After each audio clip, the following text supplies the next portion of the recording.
Hi everyone, I'm Carson from Guys with Games, and today I'm going to introduce to you something called a Stickyball. When I first got here in 2006, I had never taught in an ESL classroom before, and it was an intimidating time. I also didn't really know any games at that point, because typically as a student in a North American classroom, I wasn't used to playing games. So I'm suddenly finding myself in this new environment where I'm the teacher. I need to learn how to teach ESL effectively and also how to play games to kind of entertain the kids.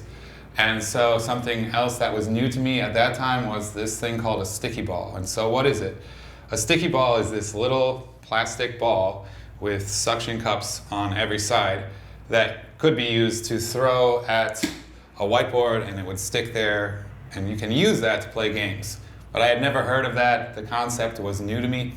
And so years later now, it's 14 years later, I don't personally like using sticky balls in the classroom, but they were an invaluable resource when I first started.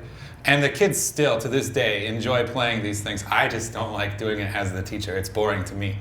So the very little children, maybe sometimes I'll play games with them using a sticky ball just to kind of let them enjoy themselves. But let us know in the comments. I know many now. I know many games that use a sticky ball. I'll show you one today. And if you like this game and you want to learn more games that use this sticky ball, let us know in the comments and we'll show you a bunch more.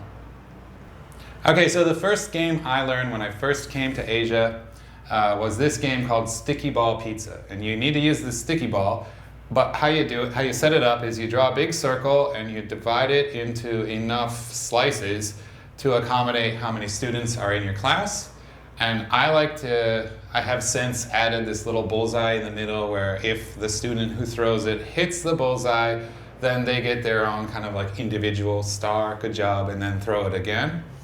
But you're basically trying to eliminate these students one at a time. And when someone does get eliminated, they have to do the English task, whether that's answering a question or asking one, or spelling a word or making a sentence, something. If the ball comes and hits Jim, Jim is out. Jim is out and Jim has to do the English task. So we're gonna have someone come here and throw the sticky ball. Oh, and another thing too, I like to add myself in this little sliver here to, kind of incentivize the kids. They wanna hit me and get me out because that's what kids like to do. They like to kill the teacher. So I put myself in here on this little sliver, and if they can get that, I'm out of the game. But we'll get a student to come and throw a sticky ball, and I'll show you how it works. Okay, good job. So this time, Adam is out.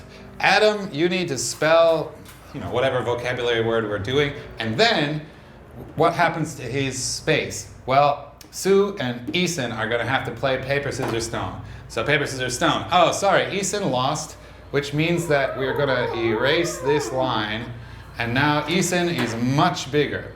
So the kids will use this mechanic to make my small sliver of a space bigger. If they kill Eason, then I would need to play paper, scissors, stone with Sue, and if I lost, my space would become extra big. But what happens if someone hits the star?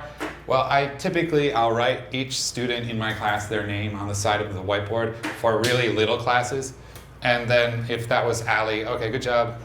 Allie, you get a star. This will be something that helps them get a bigger reward at the end of class, maybe stickers or just whatever. They like to have more stars, even if they mean nothing than the rest of their classmates.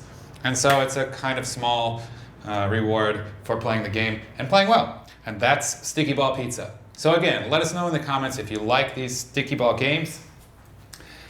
I know a bunch more, and we'd be happy to share them with you. Thanks a lot.